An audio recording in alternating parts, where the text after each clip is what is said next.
Assalamualaikum warahmatullahi wabarakatuh. Di sini kami akan menjelaskan materi manusia dalam konsep Islam yang beranggotakan Anggi Farhan, Muhammad Raditya, Bung Apsarini, Nabila Erza Hazims, dan Mawarni. Pengertian manusia. Manusia adalah makhluk ciptaan Allah yang memiliki potensi untuk beriman kepada Allah. Dengan mempergunakan akalnya, mampu memahami dan mengamalkan wahyu serta mengamati gejala-gejala alam dan bertanggung jawab atas segala perbuatannya.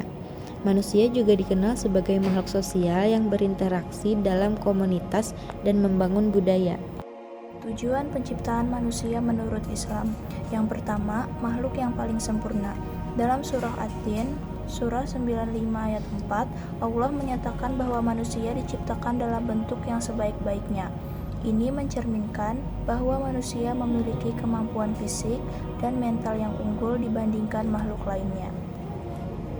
Yang kedua, mengabdi kepada Allah. Dalam surah Ad-Dariyat, surah ke-51 ayat 56, Allah menegaskan bahwa tujuan utama penciptaan manusia adalah untuk beribadah kepadanya. Pengabdian ini mencakup semua aspek kehidupan yang dijalankan sesuai dengan syariat Allah. Yang ketiga, khalifah di bumi. Dalam surah Al-Baqarah surah kedua ayat 30, Allah mengangkat manusia sebagai khalifah, perwakilan di bumi. Ini berarti manusia bertanggung jawab untuk mengelola dan menjaga lingkungan serta sumber daya dengan bijaksana. Yang keempat, kualitas manusia terletak pada takwa. Dalam surah Al-Hujurat surah 49 ayat 13, Allah menegaskan bahwa kedudukan seseorang tidak diukur dari ras atau status, tetapi dari tingkat ketakwaan. Takwa merupakan kunci untuk meraih keberhasilan dan kedekatan kepada Allah. Yang kelima, sebagai makhluk yang paling sempurna, manusia memiliki berbagai komponen yang membuatnya unik. Ruh, jiwa yang memberikan kehidupan, kalbu, hati yang mencerminkan emosi dan moralitas, badan yang menjadi wadah fisik, panca indera untuk merasakan dunia, dan akal rasio untuk berpikir dan mengambil keputusan.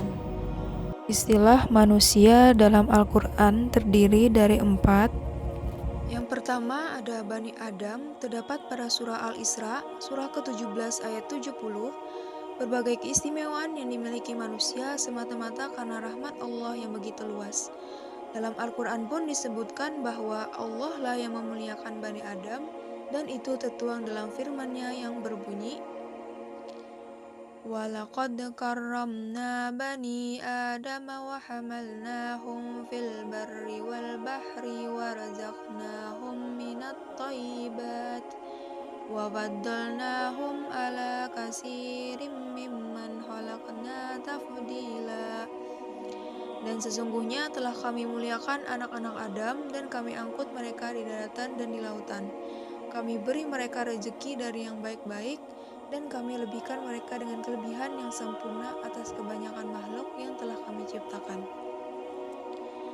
Penyebutan Bani Adam menunjukkan bahwa manusia pada hakikat asal-usulnya adalah anak keturunan Nabi Adam alaihissalam. Surah Al-Baqarah ayat 30.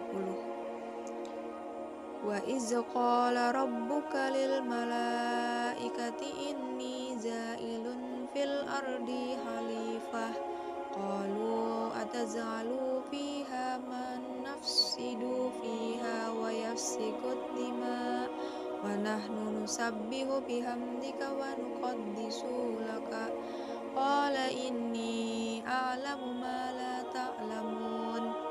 Artinya, ingatlah ketika Tuhanmu berfirman kepada para malaikat, sesungguhnya aku hendak menjadikan seorang khalifah di muka bumi. Mereka berkata, mengapa engkau hendak menjadikan khalifah di bumi itu orang yang akan membuat kerusakan padanya dan menumpahkan darah, padahal kami senantiasa bertasbih dengan memuji engkau dan mensucikan engkau. Tuhan berfirman, sesungguhnya aku mengetahui apa yang tidak kamu ketahui. Yang kedua, Bashar, terdapat pada surah Al-Kahfi, surah ke-18 ayat 110 yang berbunyi, قل إنما أنا بشر مثلكم يوحى إلي أنما إلهكم إله واحد فمن كان يرجو لقاء ربه فليعمل عملا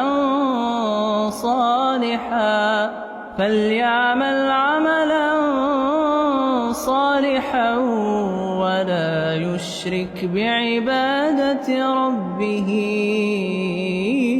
أحدا. Artinya, katakanlah, sesungguhnya aku ini manusia biasa seperti kamu, yang diwahyukan kepadaku bahwa sesungguhnya Tuhan kamu itu adalah Tuhan yang esa. Barang siapa mengharap perjumpaan dengan Tuhannya, maka hendaklah ia mengerjakan amal yang saleh, dan janganlah ia mempersekutukan seorang pun dalam beribadah kepada Tuhannya. Basyar disebutkan 36 kali di dalam Al-Quran. Penyebutan basyar menunjukkan bahwa manusia adalah sebagai makhluk yang memiliki jasmani, makan, minum, dan lain-lain, kelihatan kulit, dan berbeda dengan makhluk lainnya. Firman-Nya yang berbunyi, Qul subhana rabbi hal kuntu illa basyarar rasula. Katakanlah, Maha Suci Tuhanku, bukankah aku ini hanya seorang manusia yang menjadi Rasul? Quran Surah Al-Isra ayat 93. هل أتى على الإنسان حين من الدهر لم يكن شيئا مذكورا. Bukankah telah datang atas manusia satu waktu dari masa sehingga dia ketika itu belum merupakan sesuatu yang dapat disebut insan? Disebutkan 65 kali dalam Al-Quran, disebutkan 241 kali dalam bentuk An-Nas, makhluk yang menerima pelajaran atau makhluk yang berakal, memiliki etika, makhluk yang saling berinteraksi sosial, menerima amanah dari Allah. An-Nas, An-Nisa surah keempat ayat 1. An-Nas. Kata An-Nas disebutkan dalam Al-Quran sebanyak 240 kali dalam 53 surat, salah satunya dalam ayat berikut ini. Bismillahirrahmanirrahim. Ya ayyuhan nasu attaqu rabbakumul ladzi khalaqakum min nafsin wahidatin wa khalaqa minha zawjaha wa batha minhuma rijalan katsiran wa nisaa'a. واتقوا الله الذي تساءلون به والأرحام إن الله كان عليكم رقيبا. Hai sekalian manusia, bertakwalah kepada Tuhanmu yang telah menciptakan kamu dari diri yang satu, dan daripadanya Allah telah menciptakan istrinya, dan daripada keduanya Allah memperkembangbiakkan laki-laki dan perempuan yang banyak. Bertakwalah kepada Allah yang dengan mempergunakan namanya kamu saling meminta satu sama lain, dan peliharalah hubungan silaturahim. Sungguh Allah telah menjaga dan mengawasimu. Quran Surah An-Nisa ayat 1. Proses penciptaan manusia terbagi menjadi 5 bagian. Pertama mani, kedua alaqah, ketiga mudghah, keempat ijham, kelima lam. Proses penciptaan manusia dalam rahim terdiri dari beberapa tahap sebagai berikut. Yang pertama mani, yaitu proses dimulai dengan pembuahan sel telur oleh sperma lalu menghasilkan zigot. Yang kedua, segumpal darah atau akalah, yaitu zigot membelah dan berkembang menjadi embrio yang menempel pada dinding rahim membentuk segumpal darah. Yang ketiga, mudghah, yaitu embrio selanjutnya berkembang menjadi bentuk yang lebih jelas menyerupai gumpalan daging. Yang keempat, ijham, adalah tahap ini melihat pembentukan tulang di mana struktur tulang mulai muncul. Yang kelima, lam, setelah tulang terbentuk, jaringan otot dan daging akan berkembang mengelilingi tulang tersebut. Setelah melalui proses ini, manusia akan terus berkembang hingga lahir. Menggambarkan dualitas dalam sifat dan potensi manusia. Maksud dari pernyataan ini adalah yang pertama hina, yaitu manusia bisa melakukan kesalahan, keburukan, dan tindakan rendah seperti egois, iri hati, atau menyakiti sesama. Secara spiritual, manusia diingatkan bahwa mereka lemah dan penuh kekurangan.